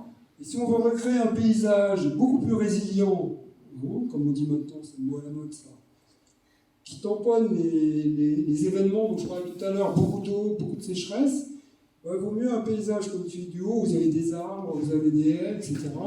Une diversité d'occupation du sol, diversité de culture, sera plus capable de gérer les gros événements de pluie et les gros événements de sécheresse que ce qu'il y a en bas. Vous voyez ? Seulement les agriculteurs, économiquement, ils sont encouragés à aller vers le bas. Si vous voulez qu'ils aillent vers le haut, il faut remettre de l'argent dans le système. Vous voyez ? Moi j'ai fait un projet qui s'appelle les paiements pour services environnementaux, c'était ça l'idée, c'était de trouver des moyens pour encourager la transformation agricole pour revenir vers le haut. Vous voyez ? C'est ce qu'on appelle les contrats PSE, par exemple, on en parle beaucoup en ce moment. C'est cette solidarité amont-aval entre les urbains qui sont souvent à l'aval, qui consomment l'eau, et puis les agriculteurs qui sont là où l'eau est produite. Vous voyez ? Donc il faut des moyens pour ça. À nouveau, je pose le problème de d'où aller chercher l'argent, et est-ce qu'on ne peut pas, nous-mêmes, en tant que consommateurs d'eau, avec des contrats, on est d'accord, hein, c'est-à-dire que quand vous donnez de l'argent pour faire le haut, vous vérifiez que le résultat, il est bien en accord avec l'argent que vous avez donné. Ça veut dire que vous établissez un contrat, d'accord ? Avec un contrat d'objectif. Et l'agriculteur est payé s'il atteint l'objectif, d'accord ? Donc c'est des choses, à mon avis, qui sont audibles. Les agriculteurs sont partants, hein, contrairement à ce qu'on croit. Ils sont embarqués dans des systèmes qui ne vont pas forcément vers ça, mais ils sont assez partants. Bon là, je ne vais pas parler de ça parce que c'est vrai qu'ils vont en parler. Là aussi, on aura besoin d'argent, c'est clair. Donc, où on va trouver l'argent pour investir, comme je disais, dans le traitement de l'eau, dans des équipements pour moins consommer d'eau. C'est exactement comme pour le climat. Hein. On vous dit la rénovation thermique des bâtiments, si on n'aide pas les gens, c'est difficile, parce que c'est des coûts faramineux, quoi. Donc la question, c'est où on crée la ressource. Et je pose la question du prix de l'eau. Voilà, donc je termine. Hein. Moi je pense que, moi je suis chercheur, ça fait des années que je me tape la tête contre les murs, parce qu'effectivement, ce qu'on voit bien, c'est qu'on est dans une urgence climatique. Je vous encourage à relire le bouquin de Romain Gary, prix Goncourt en 1956, qui s'appelle Les Racines du ciel. Si vous l'avez lu, vous verrez que c'est le premier livre écologique. Hein, un type là, en Afrique pour sauver les éléphants, parce qu'il a compris qu'on est dans le mur. 56, on est en 2022. Ça fait les alertes. L'autre grand truc, c'est le rapport Mido de 74, c'est-à-dire la limite, c'était the limit of growth, c'est-à-dire la limite de la croissance.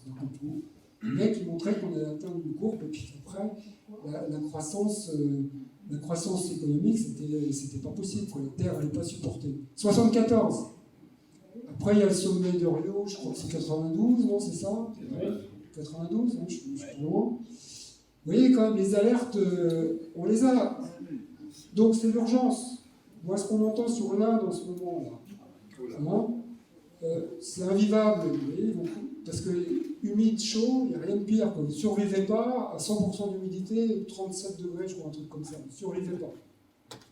C'est écrit. Moi, je peux vous montrer des articles où c'est écrit, noir sur blanc, qu'il y aura 3 milliards de personnes qui auront, d'ici peu, un environnement invivable, sauf à mettre des climatisations, c'est-à-dire voilà, il faut le phénomène, un truc de dingue. Et ces gens-là, qu'est-ce qu'ils vont faire ? Ils vont migrer. Et forcément, 3 milliards, qu'est-ce qu'ils vont faire ?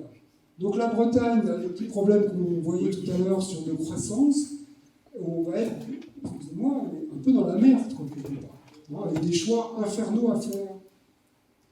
Donc il y a urgence. Mais bon, je suis comme vous, hein, je ne sais pas quoi faire. Hein, à partir de là, parce que l'état d'urgence, c'est bien joli, mais comment on s'oriente dans un état d'urgence quand tout fout le camp partout, hein, je ne sais pas comment on fait. Moi, je n'ai pas de recette, donc je vais taper sur personne, surtout pas sur moi-même, hein, parce qu'on ne sait pas comment faire. Il faut être honnête, il faut être indulgent avec nous-mêmes. Bon voilà, je termine en attendant qu'il pleuve. J'étais content ce matin, il pleuvait chez moi. Ça faisait belle lurette que mon jardin n'avait pas vu une goutte d'eau, donc j'étais assez content. J'espère qu'il va pleuvoir bientôt. Donc voilà, j'ai fini. J'ai tenu pile poil. 40 minutes. 0, 0. Voilà.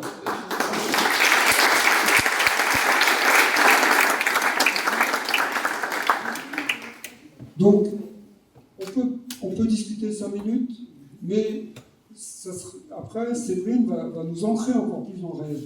Alors moi, je suis impatient de voir les données du coin, parce que je pense que ce que j'ai brossé en très grand, il y a une réalité qui ne doit pas être très loin derrière. Et voilà. Mais si vous avez quelques questions, on peut prendre 5 minutes. Hein. Sinon, je pourrais laisser mes adresses mail. Hein. Notamment, je voyais des gens qui demandaient des références. Voilà, en parcours professionnel, j'ai travaillé sur des bassins versants. En Seine-Maritime, où le sol, c'est du tout ou rien. Soit l'eau s'écoule, soit ça ruisselle, soit ça ruisselle pas. J'ai fait de l'assainissement, j'ai fait du potable. Et donc aujourd'hui, je suis là pour compléter, illustrer les propos de Gérard sur les conséquences du réchauffement climatique sur l'eau potable. Je vais avoir un regard très opérationnel, très terrain, très au plus proche de vous. Hein. Donc on va être dans une autre porte d'entrée par rapport à ce sujet. Je vais donc vous présenter en plusieurs temps. Je vais vous expliquer la situation locale actuelle et ce qui s'est passé ces dernières années. Les enjeux très rapidement, parce qu'ils ont été exposés, et quelques solutions, parce que c'est toujours bien de partir sur des notes positives et de repartir d'ici avec ah ouais, tiens, aujourd'hui je vais faire mon défi du jour, ce sera celui-là. Hein. La situation locale, les problèmes de sécheresse sur notre territoire, c'est pas nouveau. Hein. Nous avons la chance et la malchance d'être alimentés par des ruisseaux. Alors la chance, c'est qu'on connaît l'ensemble du territoire, on peut travailler avec l'ensemble des acteurs. Sur le paramètre nitrate, par exemple, on est passé de 70 mg litre à 8 mg litre en travaillant avec nos amis agriculteurs, parce que si je reprends sur ce que je connais le plus, c'est-à-dire c'est le bassin versant d'Aulne de Bretagne, le plus loin, la petite goutte d'eau, elle tombe du côté de Combourg. Hein. Donc c'est pas une rivière qui traverse plusieurs départements, c'est vraiment des acteurs locaux et il y a moyen de travailler avec eux. Ça veut dire qu'à partir du moment où on met en place une action, on est capable d'avoir du résultat, il faut s'en donner les moyens. Janvier 2012, on n'avait plus de sécheresse. À 10 jours près, on n'avait plus d'eau au robinet. Voilà. Donc on était avec Jean-Francis Richeux, mon président, avec le préfet, le sous-préfet, et on regardait à quelle heure on allait vous couper l'eau dans la journée. Hein. Donc des interruptions de service. C'est ce qui se passe à l'heure actuelle en Espagne, au Portugal, hein, sud d'Italie. C'est en train de se mettre en place, puisque les conditions climatiques sud Europe vont arriver Sud-France arrive Nord-France. Hein, et donc c'est déjà quelque chose qu'on avait vécu en janvier 2012. Août 2012, on met en route l'usine de Beaujolais avec une ressource complémentaire, environ 2,5 millions de mètres cubes, 3 millions. Oui, donc 2,5 millions à peu près de stockage d'eau supplémentaire, donc voilà, bouffée d'eau. Et avril 2013, on se rend compte que l'étang de Beaufort qui avait été vidé pour faire des travaux, il s'est rempli en 1 semaine et demie. Ça, les gars, ils n'avaient jamais vu, quoi. Jamais on a vu un remplissage aussi rapide. Janvier 2017, alors même qu'on a une nouvelle ressource, rebelote, à 15 jours près, on était en train de regarder à quelle heure on allait couper l'eau sur chacun des foyers de tout Saint-Malo agglomération et toute communauté de communes d'Aulne de Bretagne, Belle Mont-Saint-Michel. Donc, en discutant avec les pompiers les pompiers nous expliquent que les niveaux propagation incendie et intensité incendie du sud de la France sont arrivés milieu de France. Ceux de milieu de France sont arrivés chez nous. Donc on a beaucoup plus d'incendies. Mardi, il y avait un sujet sur l'île-et-Vilaine.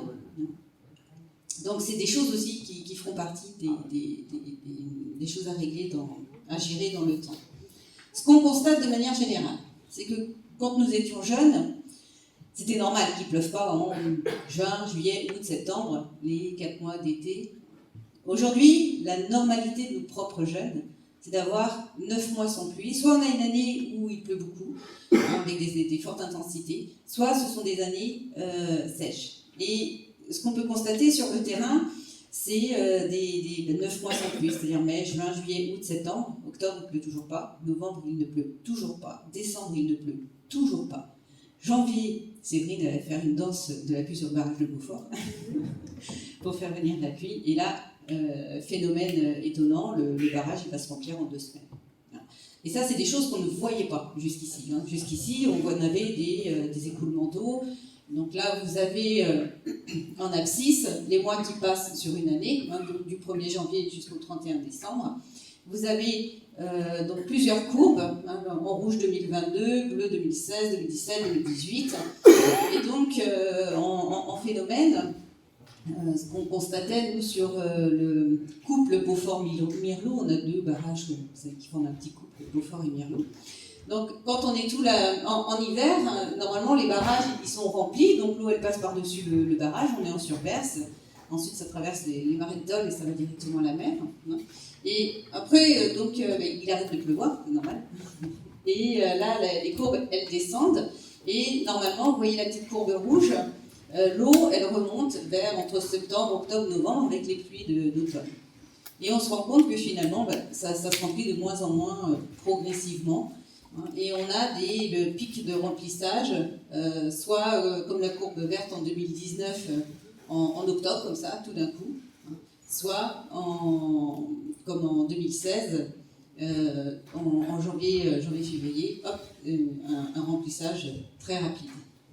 On voit qu'en 2017, janvier 2017, on est sous la courbe violette, qui est une courbe d'alerte, et c'est le fameux janvier 2017 où, à 15 jours près, on coupait l'eau sur tout Saint-Malo agglomération et communauté de communes Dole-de-Bretagne, baie du Mont-Saint-Michel. Donc en résumé, ce que nous présente Gérard Gros, on le constate sur le terrain. Voilà. Sans grande surprise. Donc les enjeux, c'est la gestion de l'eau, les pénuries d'eau, à quelle heure on va couper l'eau au sein des foyers pour pouvoir allonger l'approvisionnement en eau potable, puisqu'on ne peut pas vivre sans, et que l'eau potable est un problème alimentaire, on en a besoin.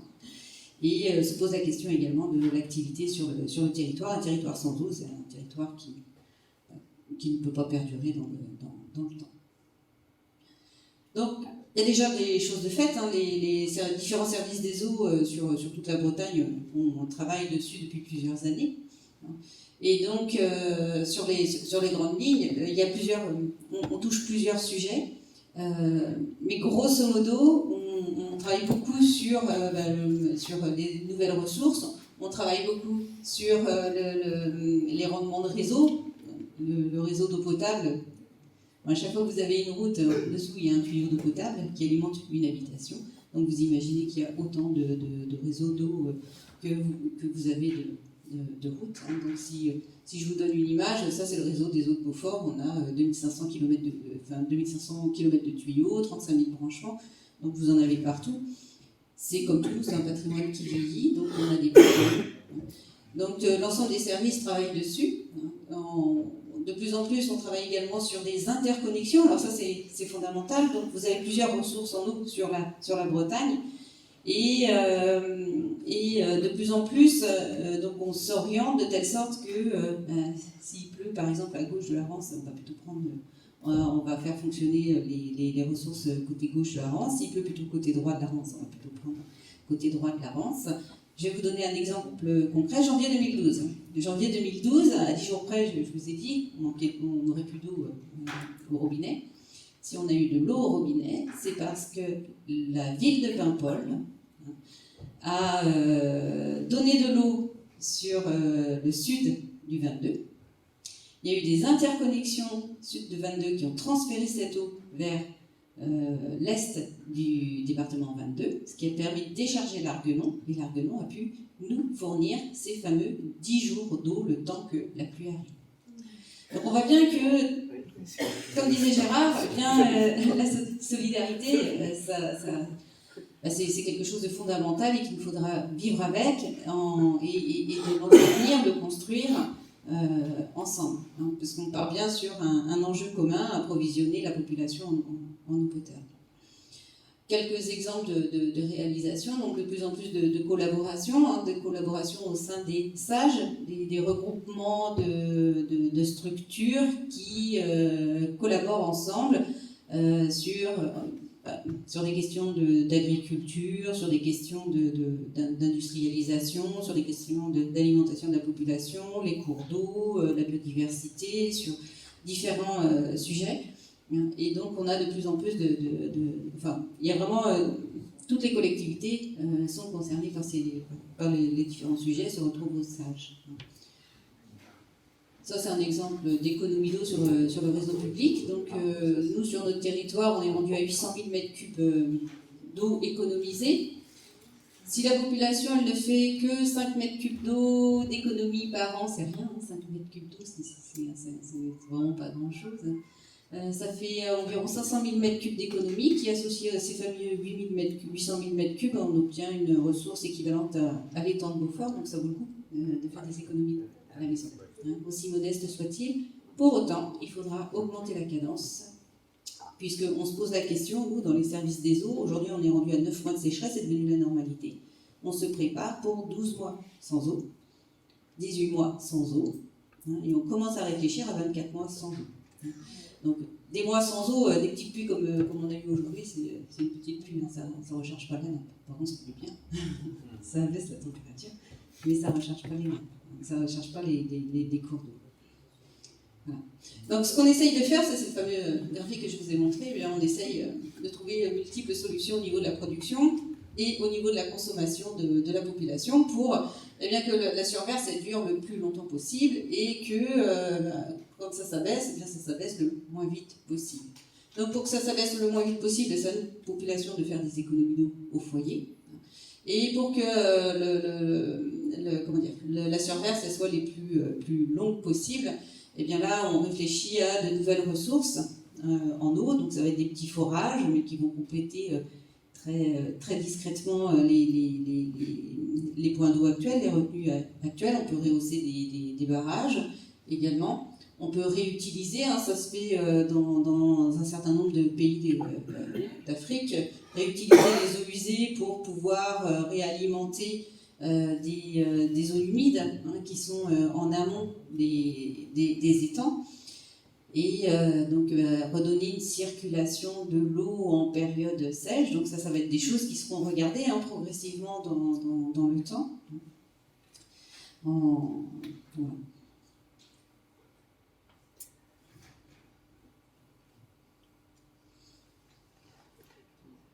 Parmi les solutions, il y a ce qu'on peut faire nous, collectivités territoriales, et là on est vraiment sur beaucoup de sujets. Que je pourrais reprendre si vous souhaitez enfin avec les collaborateurs élus. Mais on a besoin aujourd'hui de la vraie participation de la population, on a besoin de travailler avec vous parce qu'au niveau des services des eaux, je vois par exemple sur le rendement, on ne peut pas aller plus loin aujourd'hui. Aujourd'hui on en est à, pour améliorer le rendement, pour que le rendement chez nous ne se dégrade pas, on en est à chercher petites gouttes d'eau, des petites fuites d'eau, goutte à goutte, sur une vingtaine de branchements alors qu'on en a 36 000 dans notre patrimoine, quoi. Les gars, ils en sont rendus là. C'est 2 agents en permanence sur le territoire et des réparations qui se font, entre 300 et 350 réparations qui se font dans l'année pour qu'on ne voit pas apparaître de nouvelles goutte à goutte sur nos branchements. Et tout ça, c'est souterrain. Donc c'est vraiment, on en est à chercher des aiguilles dans une boîte de foin. Donc aujourd'hui, ce qu'on a besoin, c'est la participation de la population, d'un tout à chacun, et sur 2 grands axes. Le premier, infiltrer l'eau dans le sous-sol pour maintenir une humidité au sol. Et le deuxième, faire des économies d'eau au foyer. Et là, aujourd'hui, la proposition, c'est de vous donner des notions, de vous donner des outils pour comprendre comment ça fonctionne et pour vous permettre d'imaginer comment vous pouvez faire évoluer votre quotidien et comment vous pouvez échanger autour de vous, que ce soit avec les élus locaux ou que ce soit au sein de votre famille ou avec nous techniciens. Enfin, la porte elle est ouverte et on échange.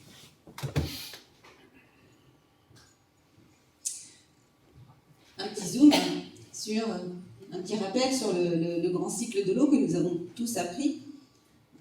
Nous avons tous appris le grand cycle de l'eau, mais pas forcément dans le détail. Toujours on dit l'eau elle vient de l'évaporation de l'océan ou de la mer. Oui, c'est vrai, mais pas que. 65% des eaux de pluie qui tombent sur le sol, elles s'évaporent. Donc soit elles s'évaporent parce qu'il y a le vent qui souffle. Oui, parce qu'aux dernières nouvelles, on n'a pas vu encore la mer bouillir. Donc ce qui fait assécher un sol ou assécher la mer, c'est bien le vent qui souffle. Et donc ça permet avec une température... Comme on est en dépression, la petite goutte d'eau elle passe de l'état liquide à l'état gazeux vers 15-20 degrés Celsius plus facilement de par la dépression. Donc 65% des volumes d'eau qui tombent au sol via la pluie, elles passent soit par évaporation du sol, soit évapotranspiration. On en a 25% à peu près qui arrivent à la mer et 10% à peu près seulement qui va en infiltration. Et en Bretagne, un petit peu moins. Mais ce qu'il faut retenir, finalement, c'est que 2 tiers des pluies qui tombent, finalement, eh bien, elles correspondent à de l'évapotranspiration, c'est-à-dire de la respiration des arbres. C'est comme ça que fonctionne l'ensemble des forêts équatoriales, donc, où on a la propre végétation fabrique sa propre pluie. Un exemple. En Australie, quand les colons sont arrivés en Australie, les colons blancs, ils ont trouvé une terre très verte, très luxuriante, très riche en humus. Ils ont coupé tous les arbres pour faire de grands champs agricoles. Et aujourd'hui, ils souffrent de sécheresse d'une dizaine d'années. Parce qu'on n'a plus la végétation qui refabrique de la pluie régulièrement.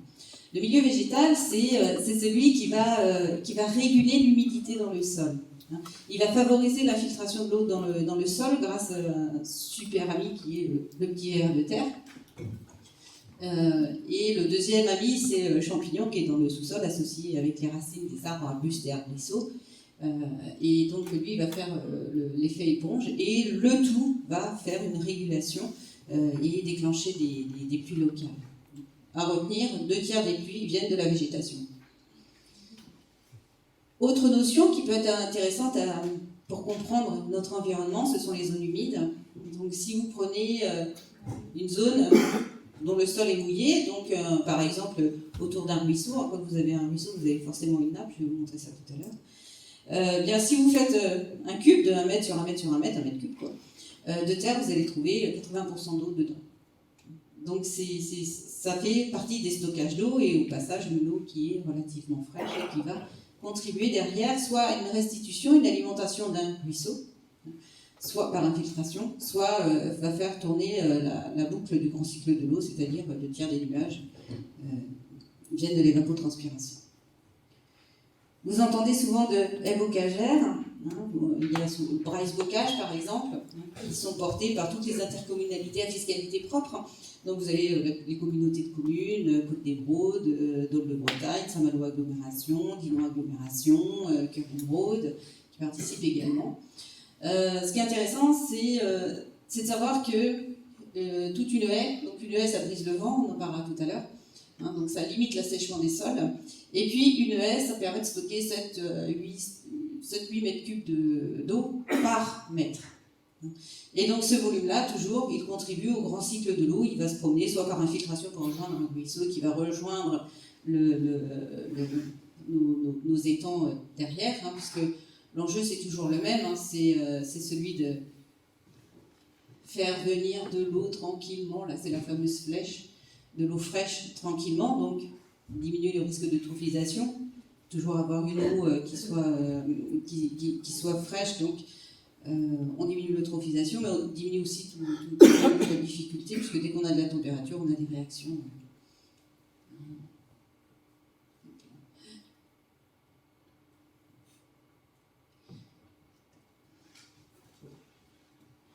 L'intérêt des haies bocagères, c'est aussi de ralentir l'écoulement de l'eau, c'est-à-dire un ruissellement, s'il est rapide, il va aller directement à la mer.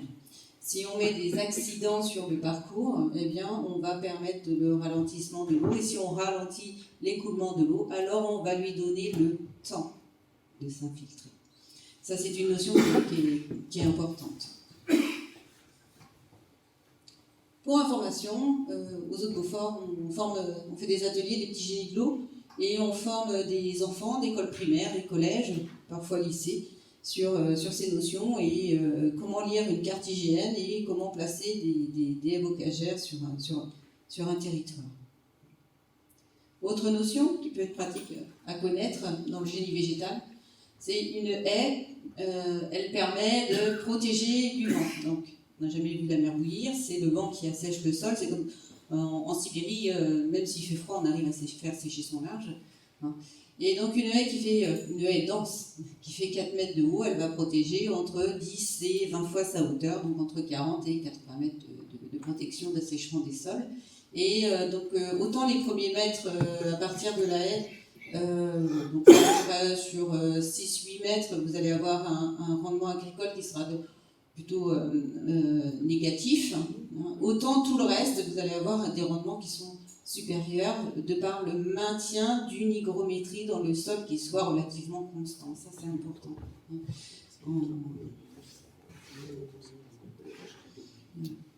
Autre notion, la notion du ruisseau.